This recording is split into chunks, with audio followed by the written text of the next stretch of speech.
IIT Madras से Ambedkar Periyar study circle से रमेश अपनी बात रखेंगे, जो PhD स्कॉलर है, जो फिजिक्स में PhD कर रहे हैं। हम उनको बुलाना चाहेंगे, वो अपनी बात रखेंगे।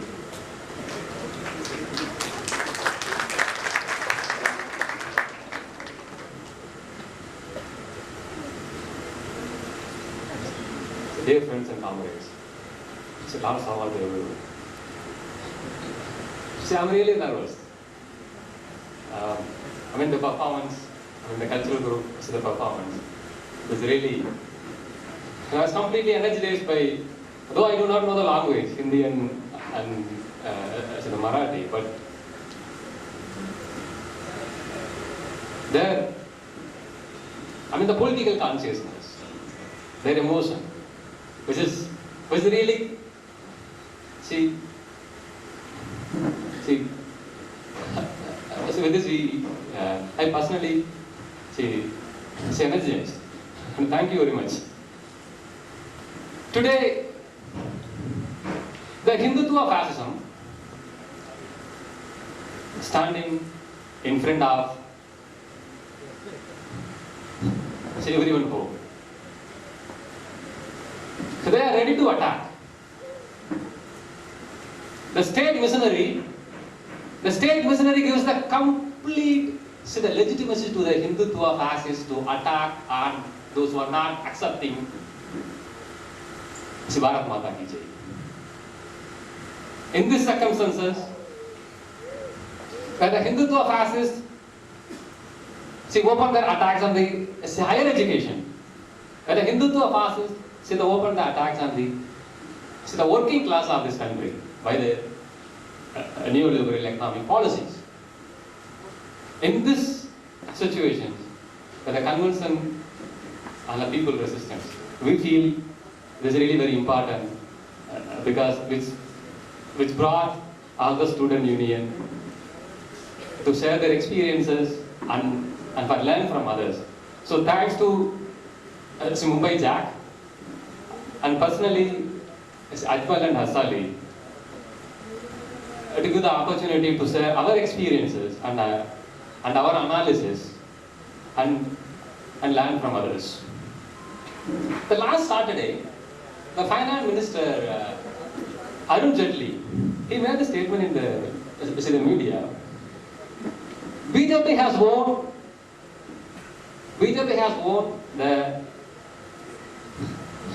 the first round of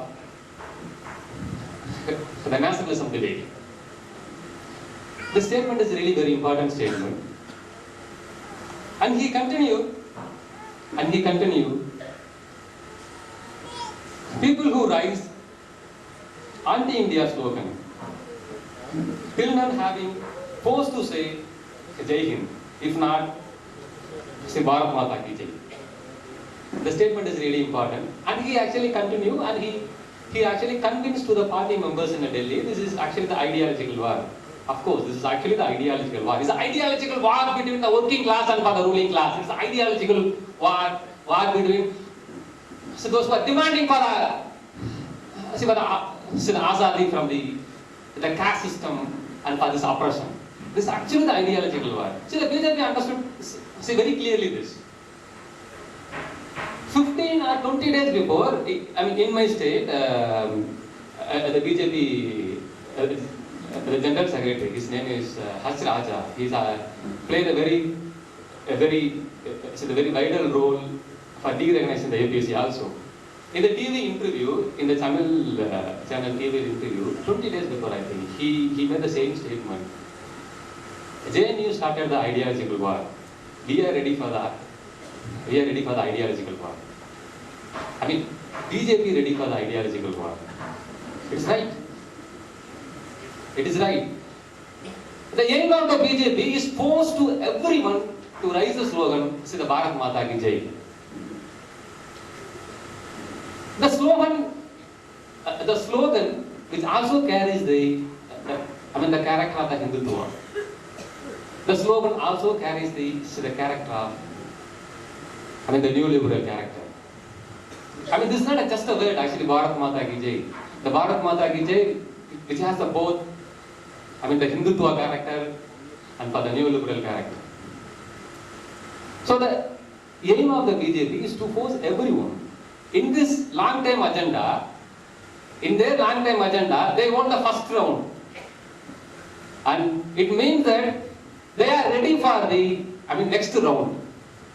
They are ready for the next round. This is what the BJP, it's the Arun Jaitley or the H. Raja or for some other party members, they openly announce in front of the media. But they are very clear. They have a strategy. Maybe the attacks will be some other institute or in some other way. Probably we can, you can expect action within a month or, within 2 months. It will be there. And so, the student resistance, the last 2 years, it's got a new momentum, which you could not see in the last 30 years. Which you could not see in the last 30 years. It's got a new momentum.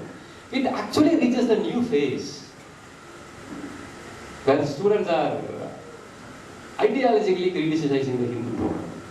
The students groups and for activists are ideologically criticizing the neoliberal policy in a larger scale. It starts, as you know, it starts from this Ambedkar Periyar study circle. That the first debate to the defeat to the Hindutva starts from the Ambedkar Periyar study circle. Very frankly speaking, we are actually 25 to 35 members, the hardcore members. Very frankly speaking, we are not like, the ASA or actually JNU. But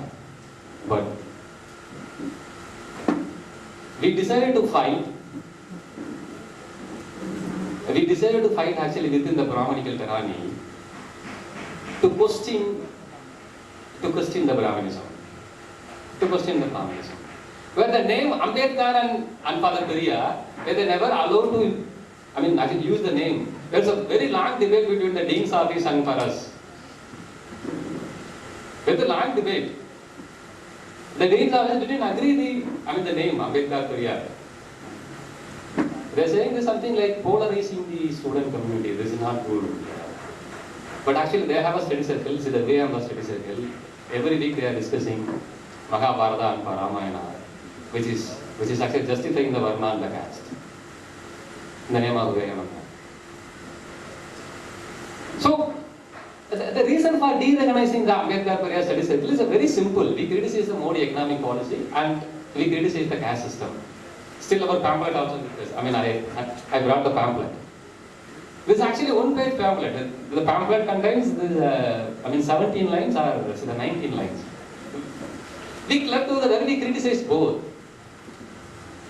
And we pointed out, we concluded in the pamphlet, Hindutva fascism and for the neoliberal attacks are two sides of the same coin.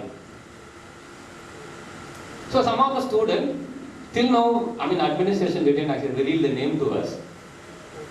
We do not know, whether he passed out or not because the 1 year over. Somebody sent the letter to the MHRD and the MHRD has the clarification to the Dean's office and everything is well. But the real struggle is start. The real struggle start actually after they lift the ban on Ambedkar Periyar study circle. Very frankly speaking, because we are really facing the problem even for the breathing. I'll give the only simple example, then I actually move to my main talk. For the Rohith, in solidarity with the Rohith issue, we organized the protest actually inside the campus. Everything was planned. On a particular day, actually 5:30 is a protest. The protest was actually rally with sloganeering and song. And for speeches will be there. And we put the statement, there is no rest in peace to Rohith until we send the Brahminical fascism to graveyard. Until we send the Brahminical fascism to the graveyard. This was the statement which is there in our banner. Actually on the banner. But according to the IIT rule, actually we should not hold the banner. I didn't know actually where from they find it. No, very frankly, according to the IIT rule, okay, we should not have a banner inside the campus. We fought with the administration and for the faculty advisor, and we actually hold the banner. I think the size is 6/4. The next day, right-wing student complained to the dean's office where they're criticizing the Brahmins. And the Ambedkar Periyar study circle trying to polarize these students. Where in IIT Madras, students are working peacefully. Ambedkar Periyar study circle trying to polarize the students based on the caste. This is what the complaint on us. It came the next day actually in Hindu also. No, they were shocked actually. They really were shocked. The next day night, then we decided, okay, we'll explain actually what is the difference between Brahminical fascism and the Brahmin. Okay, we decided to do the explanation. So we wrote the pamphlet with I think 30 lines something. Actually, what is meant by Brahminical fascism? Actually, what is the Brahmin? So we posted the entire academic zone and the hostel zone. That day night, there was a circular from the admin which says, if the students want to put the poster, students from any organization, if they want to put the poster in the hostel notice board and any places inside the campus, they must get the acknowledgement, the endorsement from the dean's office or from the hostel wardens. That day night itself there is a circular. Totally 19 hostels is there inside the campus because strength is 9,000. This is a circular. That day night itself was circular. And the next day there was another circular. It's not circular. This is actually undertaking. They are distributing to all the hostels, which says that I am not involving in any political activity inside the campus. I should sign it. The next day night there is a circular to all the hostels. The next day that was an issue. It came in a newspaper. Then IIT administration, they have a very routine statement. It's a mistake, there is some, low level, the clerk level actually mistake, actually we are not. Then the next day there is another circular which says, the student no need to get the permission from the deans or the hostel wardens, the deans are the faculty advisor. It's a protest in solidarity with the orchestrated murder by the Hindutva and for the state. This constitution actually gives the rights to everyone to express their dissent. But for organizing this small protest inside the campus, there is three circular.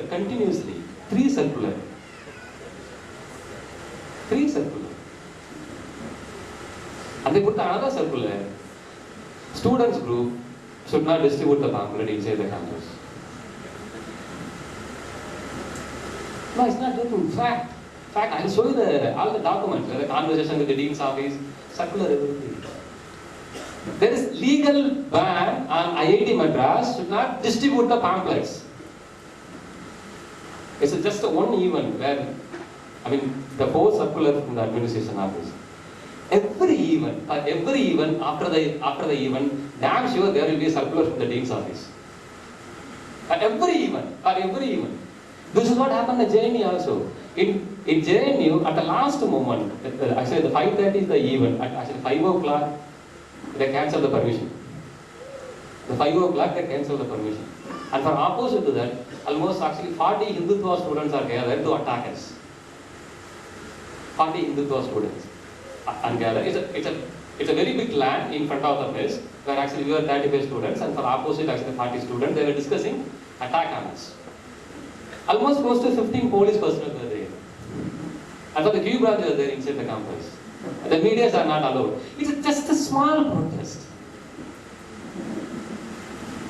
We should not distribute the pamphlet. Every pamphlet should go to the dean's office and for the faculty advisor. It means actually they have to read each and every sentence, they will correct it the pamphlet. If I actually criticize the IIT Madras for raising the fees, academic fees or for the mess fees, when they form the committee, actually dean and for the director in the committee, he is responsible for the fees pay. But if I oppose to that, actually I have to show my pamphlet, the opposition to those who are responsible for this incident.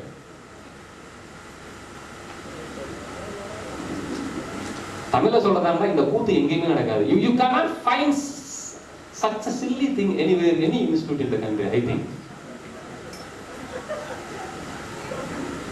It is still, I mean, I can talk even the whole evening. There are so many stories are there because so many circulars we have a bunch of circulars in the administration.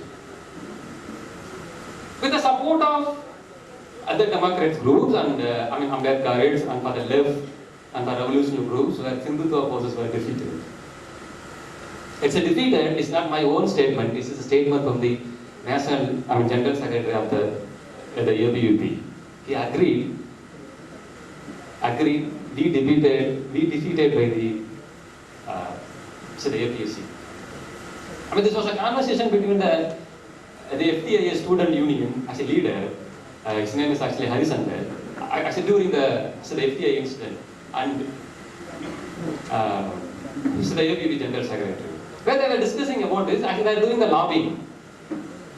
And for Hari raised the question, why unnecessarily you are sticking to the FDIA? This is a very, I mean, chota issue. Okay, you have a very big project like Ayodhya temple, and for Kashmir issue, and for some other things. So, why you are unnecessarily, I mean, negotiating here, wasting your time?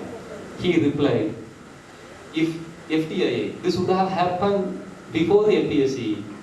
I mean, there is a space for the negotiation, but it happened after the APSC. I didn't add any single word. This is a statement. This happened after the APSC. We defeated in the APSC issue. Then, actually, Hari, he asked another question. See, the APSC is just a small group. I mean, why you are worrying about the small group? Then he replied, it's not a, I mean, we are not problem with the number, small group. It's a two leaders. It's a two leader, Ambedkar and Periyar. We defeated by the two leaders. This is statement. ABUP General Secretary statement is. So next is moves to the actually FDIA, right? Where the students completely expose the Hindutva project and the Safanization of education. And it's actually moved to the HCU, where the, I mean, comrade Rohith was murdered by the Hindutva and state missionaries. And it actually next is moved to the JNU. Then again it's come back to, JNU now. But all this as an incident, if we analyze, there are actually few things we can distill out of it. The one, we are all actually, tagged as anti-national. Yeah, we know well actually what is meant by anti-national. Because we are not accepting the Hindutva ideology. Let's do it. Second, the degree of Hindutva propagation is increased when these Hindutva forces move one institute to other institute. This is really very important development. Or we can see this is actually the spiral kind of the evolution. In the APSC case, they just de-recognize. In the FDIA case, where they arrest the student, and for in the HCU case, they murder the comrade, and in the JNU issue, they actually put the sedition. At the same time, they completely expand this Hindutva ideology to the larger extent, which is actually increasing exponentially. But the JNU is a very critical point to them because the JNU has a very special character because in the JNU, the Hindutva fascism, along with the state support, the court, the Delhi police, entire the bureaucrat section, they are all actually supported. With their support only, the students are actually tortured. Which is not the case in the same scenario, not in the actually HCU, or in the actually FDIA, or in APSC. And with the same state support, in the March 22, in the University of Hyderabad, with the Rapid Action Force and for the CRPF, with actually Hindutva groups, they attack the students. So the March 22, see actually before JNU issue, the BJP in the defensive mode, but for after JNU issue, JNU and for after JNU issue, the Hindutva forces in the offensive mode, the Hindutva forces in the actual offensive mode, because the entire state missionaries actually legitimize the Hindutva fascism and their attacks. This is what happened in the JNU and the March 22nd incident. Actually, in the March 22nd, so what the student actually is the protest part.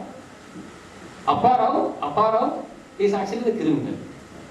So the FIR is actually fined on Apparao. So morally saying, he should not be in the VC post. So students are protesting very democratically. But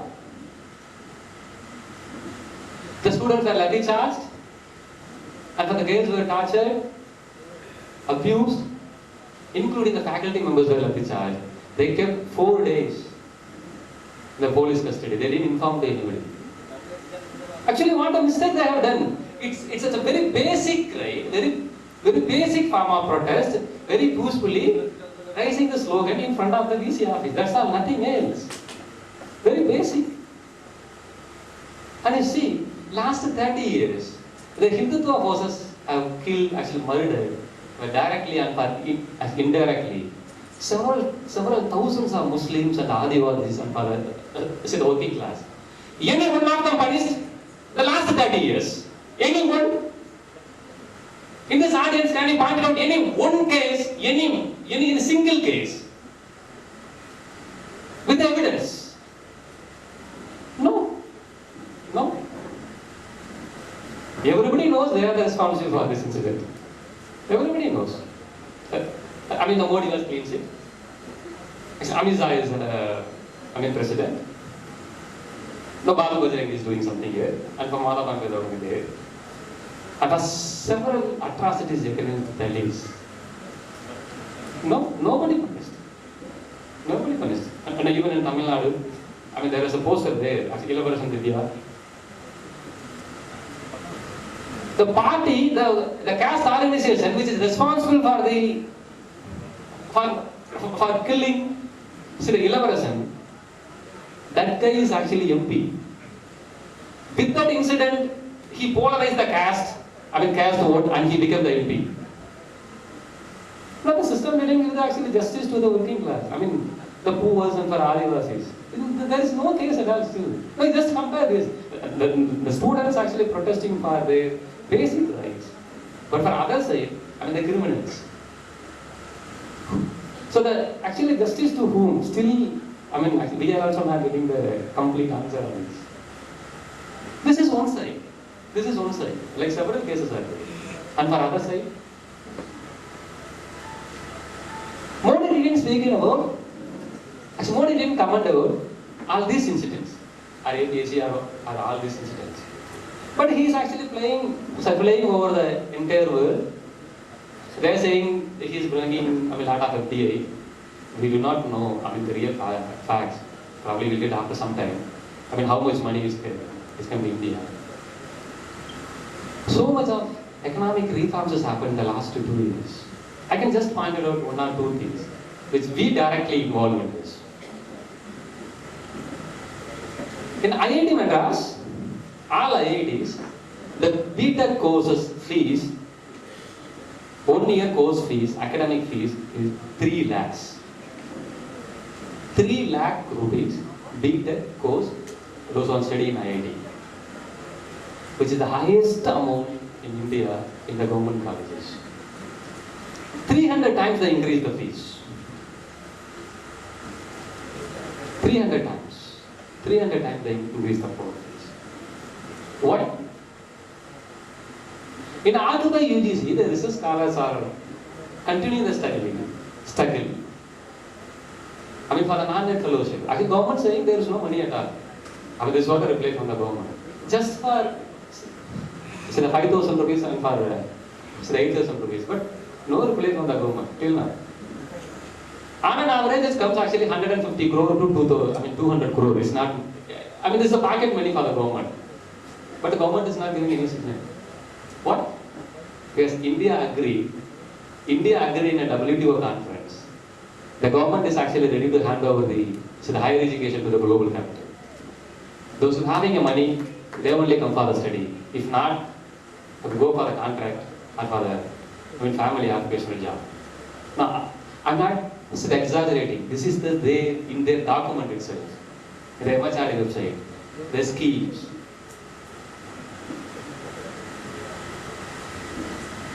The last budget, 5,51,000 crore actually written off to the corporate tax and for the custom duties.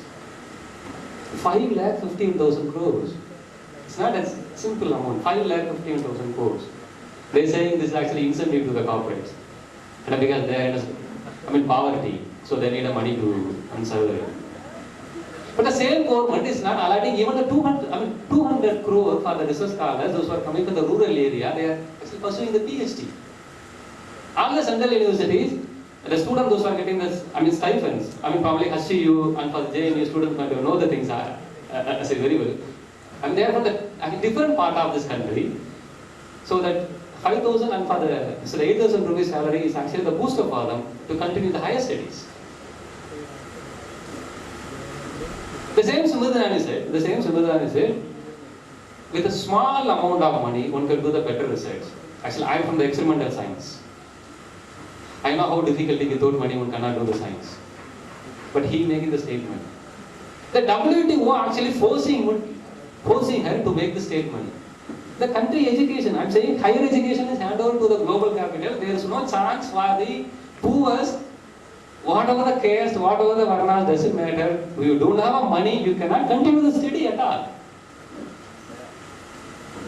This is what the government has done. The Malaya, 9,000 crore. He is sitting somewhere and actually he is shooting. In my state, the farmer, he unable to repay the loan, 1.25 lakhs, he committed suicide. The same week, the farmer, he unable to repay the actually tractor loan. He accepted by the bank as the employees. Then he committed suicide. This is what happened in this country. See, the one side is the Hindutva fascism with the complete state support. And for other side, the neoliberal attack. Still there are several examples here which has happened in the last week, but the time is not sufficient. These two are attacking on the working mass of this country simultaneously. Hindutva fascism and the neoliberal. It's not just the Hindutva. This is not just the Hindutva fascism. The backup is actually a neoliberal thing. Friends, these two are, as I said in the beginning, two sides of the same coin. It's something like in a magnet, actually north and south pole. You cannot separate it. This is the law, social law. There is no other way at all. In these circumstances, how we are going to get the justice to the Rohith? In these circumstances, we are demanding the committee, actually Rohith, but to whom we are demanding? We are submitting our reports to the culprits, those who are responsible for the actual murder of the Rohith. The same parliament, right? How this is possible? There is something like actually justice who, he is responsible for the crime. Now we are standing in front of him for the justice. There is something like this. No. The last 30 years, I am again repeating, in the last 30 years, government or the system has not actually provided even a single, the system has not provided justice to any single issue. Whether if we take actually Adivasi demand or for the Kodangulam or for actually the Rohith case or the fees hike, whatever it is, whatever the case actually you are, to take as example, the government has not given any signal at all. The government has not given any signal at all. Last 30 years, we cannot find even a single case where the government probe people. Any single issue. The system is actually collapsed. The system is actually taking the anti-people stand. Now, we are science student. It always actually forces to be the more honest on the analysis. This is what they are trying. This is what actually we have come to the conclusion by analyzing the last 30 years incident. No, nothing. Nothing happens. We need a system actually what the person dreamed of. We need a system actually for what Sundar Sayar sacrificed his life. We need a system what HSRA actually dreamed. If you have a system, definitely that system will actually punish the Apara. Definitely that system will punish the Modi. That system definitely will punish the Amit Shah. Definitely that system will punish Ambani, Adani, all the blah blah nonsense. Because they are the responsible for everything in this country. We need a system. We have to create a system. There is no other way at all. So, students, we must unite on this line to create a new system which gives more opportunity to the people, the working mass of the people, actually the majority of the people, to give the justice to them. Ingulab Zindabad.